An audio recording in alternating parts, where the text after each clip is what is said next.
Yesterday, on his first day back in office, President Trump wasted no time. As you know by now, he signed a wave of executive orders aimed at fulfilling key campaign promises and at the same time reversing policies from the Biden administration. And earlier in the program, of course, we discussed some of the executive orders that he's already signed. And while we cannot in any way cover them all, we do want to highlight certain ones that address specific concerns that we have here at the Family Research Council. So joining me now to unpack some of them is Travis Weber. He's Vice President for Policy and Government Affairs here at FRC. Travis, thanks so much for joining me today on Washington Watch. Jody, it's good to be with you. All right, so we've got a batch of executive orders. It's quite in contrast, if you will, from the Biden administration, whose officials literally struggled to define what a man and a woman are, correct? I mean, we're going in a different direction right now. No, Jody, we really are. President Trump has wasted no time in rolling out a number of executive actions starting yesterday, and I expect we'll see more in the days to come. These actions are focused on what we might expect, areas that he's highlighted a lot during the campaign: law and order, national security, the border, the economy. But there's also an overriding sense of kind of resetting and realigning America to where she should be. I think many will feel that America's gotten off the rails in recent years. We've been a nation in decline as our leaders, including the Biden administration, have let us languished and have failed to effectively lead the nation where we should be going. And so, a lot of President Trump's actions are resetting or starting the process of resetting America on the course she should be. And that comes in the areas of economy, energy, resetting America first priorities at home, but also abroad. There's a couple executive orders that have been issued regarding international matters, foreign affairs, and one of those is making sure that we have an America first foreign policy, one that serves our interest and not the interest of diplomats or elite global circles to the detriment of the American people who do not know what is being discussed by those who are supposed to be representing them. One area is the World Health Organization. So President Trump has now issued an order saying that he intends to start the process of withdrawing from the World Health Organization, a process he started in his first term that Biden reversed, and now Trump's going to start once again. And so, this is an issue that is familiar to many. We were at the World Health Assembly in Geneva last May, where we were tracking the pandemic agreement, which is concerning from the perspective of sovereignty being eroded as global bodies, including the World Health Organization, aggregate power to themselves. So hopefully this will be a reset in this area of the World Health Organization and other UN entities, in addition to resets of other areas like foreign aid, foreign policy, which we'll see implemented in the days to come. Yes, and I want to talk about some of those, but there's no doubt, Travis, FRC has been closely tracking the World Health Organization, particularly since COVID. And quite frankly, so many have contacted us and been in touch with us. It seems like the whole country is concerned about the World Health Organization. No doubt the U.S. has been propping it up in many ways for a long, long time. So as President Trump now comes in, beginning the process, as you describe, of resetting and really starting the process of withdrawing us from the World Health Organization, what impact would that have both on the United States and on the World Health Organization as a whole? Yeah. Well, the WHO put out a statement saying that they're disappointed in the president's decision. The U.S. is a massive funder of the WHO. Their own livelihood is on the line.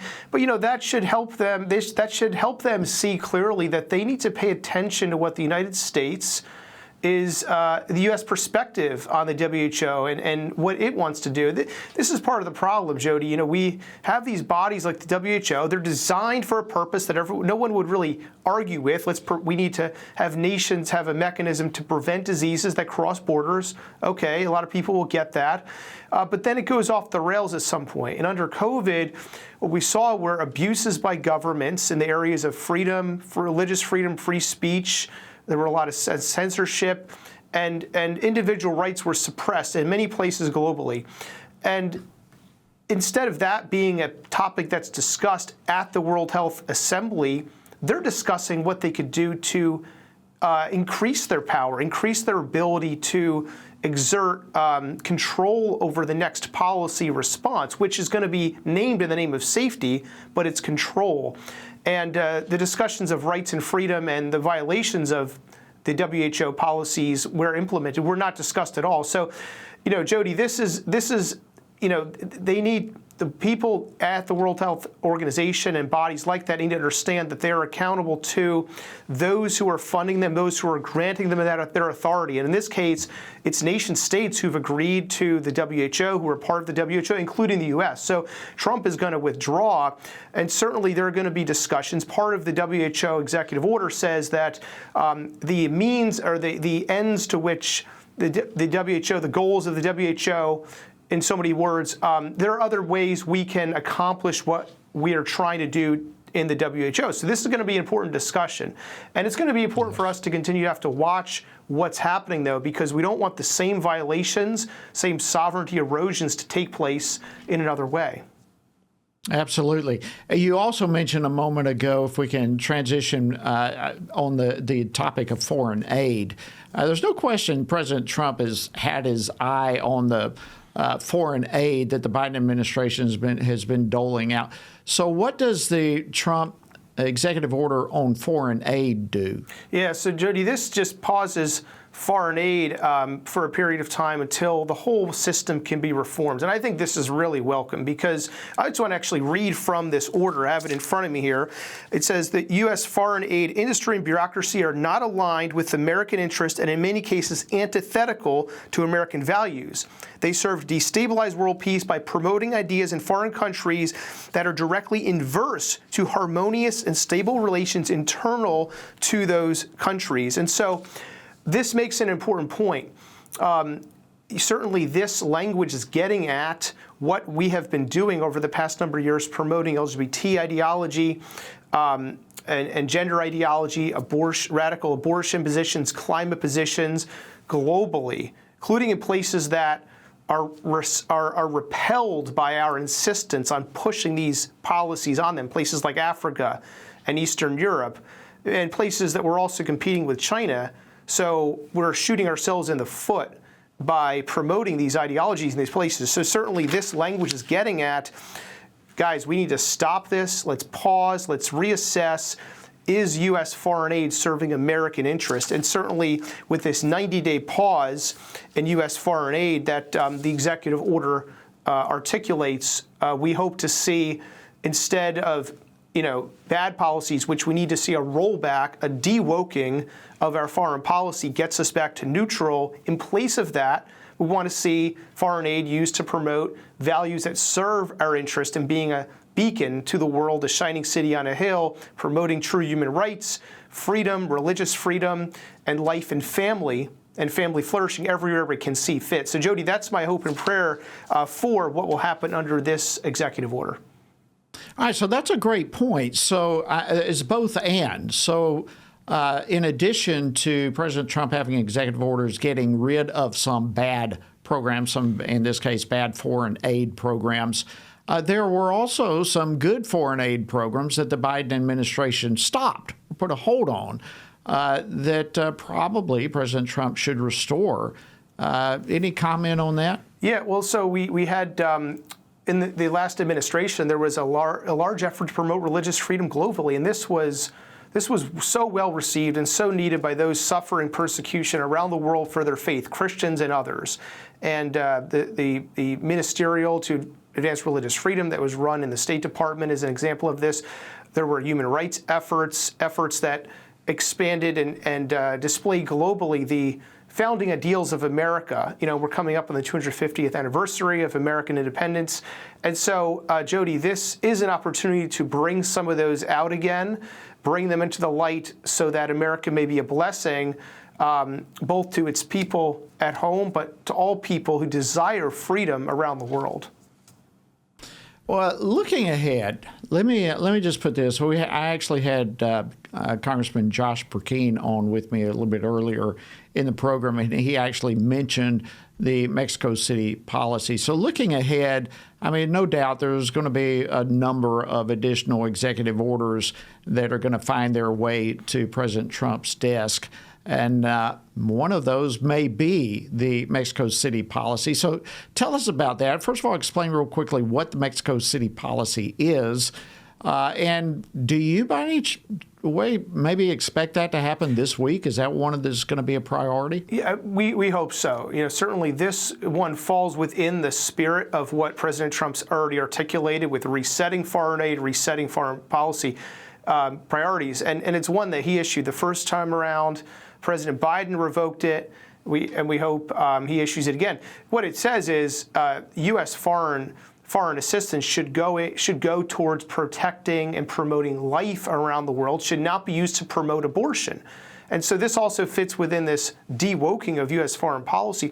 We should not be pushing abortion on any country, and it's even more egregious when it's done in a way, done in these countries that are saying we don't want this and feel coerced by America. So that the Mexico City policy executive order is one that is a healthy and needed part of what we already saw started by the president yesterday with this resetting foreign aid executive order.